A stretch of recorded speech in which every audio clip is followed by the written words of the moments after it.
Clayton State Theatre program, in collaboration with the Laker Lounge, presents the second show in our podcast series, The Crescent Tales, Telltale Heart.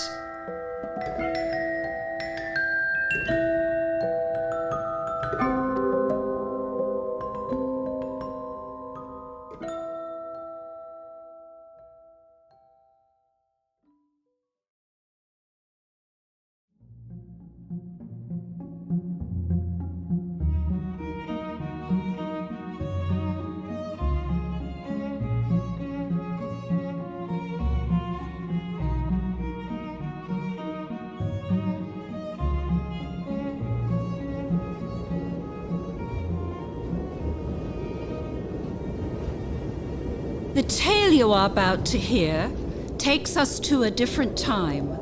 So come with me to a village, to a town where the residents still travel on foot and by horseback. A time with no technology as we know today. Here they are gathered in the town square. In their presence is a man from a future time, a man without a name.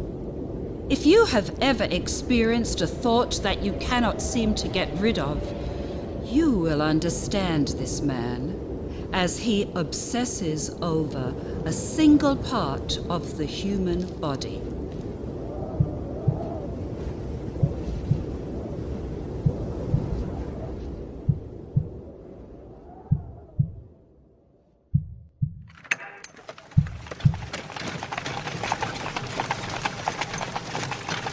Citizens of the estate, the cart approaching carries a man not worthy of a name.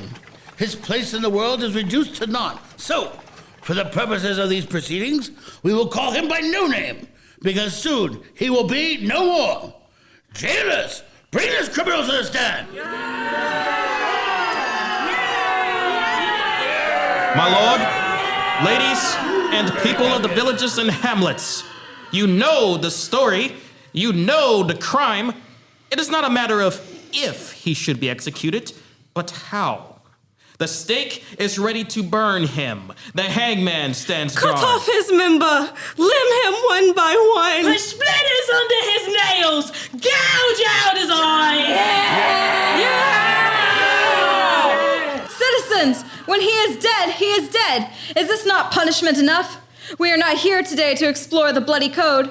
Are we not civilized people? Burning is brutal. Hanging is godlier. Boil him. Boil him, I say. Burn? No. Boil him to increase his suffering. This man is... Boil him. Please, I beg you. Don't let him die. He's a good man. Oh, he's a good man, all right. So good he sets out for 7 nights to kill a frail old man. You will now be given the opportunity to recount the proceedings of the night in question. Speakers, you have the arena. How did you come to commit such a drastic act of violence? Was your ward, you referred to him as the old man, abusive toward you? It is impossible to say how first the idea entered my brain, but once conceived, it haunted me day and night. Object there was none. I loved the old man. For his gold I had no desire. I think it was his eye. One of his eyes resembled that of a vulture, a pale blue eye with film all over it. Whenever it fell upon me, my blood ran cold. And so I made up my mind to take the life of the old man, and thus rid myself of the eye forever. You killed him for his eye? For his eye! My lord, the eye resembled that of a vulture. Who could stand it? He meant no malice. It was the eye so freaky it terrified him. It was the gold he wanted. He killed him for the gold. Let's get this over with. Hang him. Burn him. Let him be gone. He will burn in hell. What more do you want? Hang him.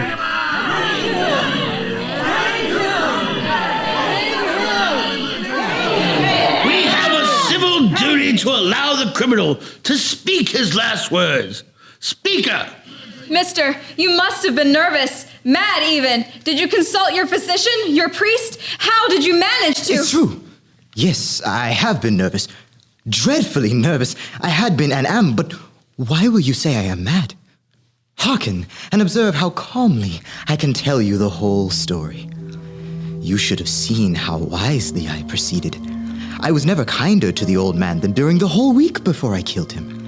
And every night, about midnight, I turned the latch of his door and opened it oh so gently. I put in a dark lantern so that no light shone out, and then I thrust in my head. I moved it slowly, very slowly, so that I might not disturb the old man's sleep. And then, when my head was well in the room, I undid the lantern cautiously, so that a single thin ray fell upon the vulture. This I did for 7 long nights. 7 nights? 7 nights. And what happened on the 8th night? Upon the 8th night, I was more than unusually cautious in opening the door.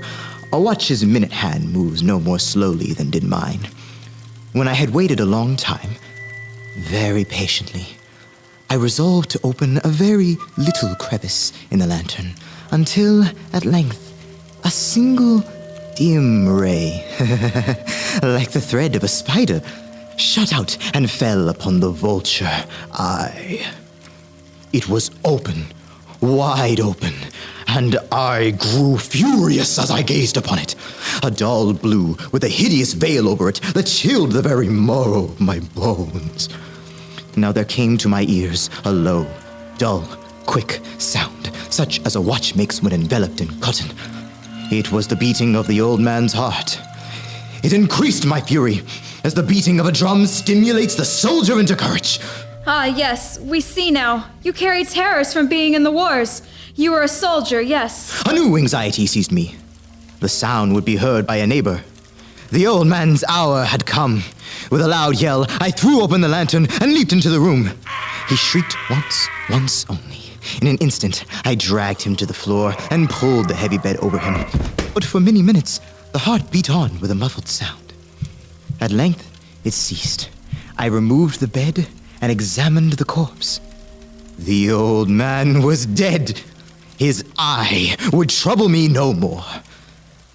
If you still think me mad, you will think so no longer when I describe the wise precautions I took for the concealment of the body. First, I dismembered the corpse. I cut off the head and the arms and the legs. He enjoyed every bit. Most likely he licked up the blood. He was on his hands and knees licking up the blood. Look at him.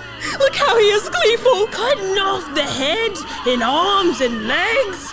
A vampire, a witch man of the night. How did you dispose of the body and destroy all evidence? I took up 3 planks from the flooring of the chamber and deposited all between the scantlings. I then replaced the boards so cleverly that no human eye, not even his, could have detected anything wrong. It was 4 o'clock, still dark at midnight. As the bell sounded the hour, there came a knocking at the street door. I went down to open it with a light heart, for what had I to fear? There entered 3 men, officers of the police.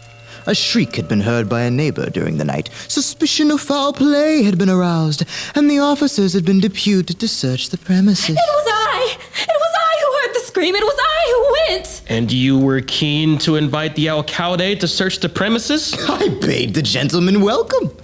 The shriek, I said, was my own in a dream. The old man, I mentioned, was absent in the country. I took my visitors all over the house and bade them search well. I led them at length to his chamber. I showed them his treasures, secure, undisturbed. In the enthusiasm of my confidence, I brought chairs into the room and desired them to rest from their fatigue while I myself placed my own seat upon the very spot which reposed the corpse of the victim. You sat over the very spot where you hid the dismembered body of the old man? You are truly bold. Surely you were not yourself in that moment. A demon possesses him. He is not himself. This is obvious. See how he smiles? The demons within him smile. The officers were satisfied. They sat, and while I answered cheerily, they chatted of familiar things. But ere long, I felt myself getting pale and wished them gone. I fancied a ringing in my ears. I talked more freely to get rid of the feeling, but it continued until, at length, I found that the noise was not within my ears. The man is crooked, a warlock, deranged, not of sound mind. I'm of two minds myself. Hush! Here's the crux of the tale. I talked more freely, and with a heightened voice, yet the sound increased. It was a low, dull, quick sound, such as a watch makes when enveloped in cotton. I paced the floor, but the noise steadily increased. Oh God, what could I do? I foamed, I raved, I swore, but the noise arose over all. It grew louder, louder, louder. Was it possible they heard not? Oh, mighty God, no, no. They heard, they suspected, they knew. They were making a mockery of my horror. I felt that I must scream or die, and now, again, hark! Louder, louder, louder! Suddenly, I could bear it no longer. I pointed to the floorboards and cried, "Yes! Yes, I killed him! Pull up the boards and you shall see I killed him! But why does his heart not stop beating? Why does it not stop?"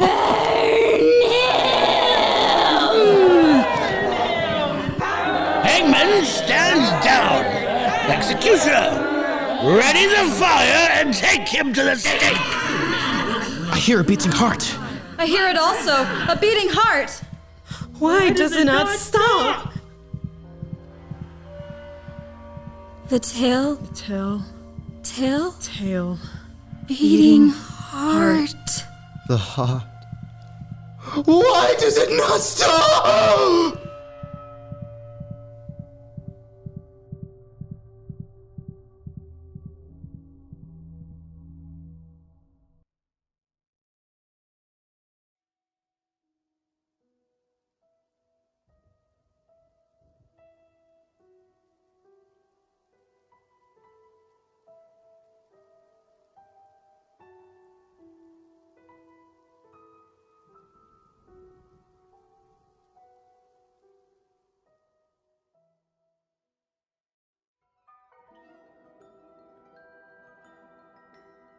This podcast was produced by the Office of Marketing and Communications at Clayton State University.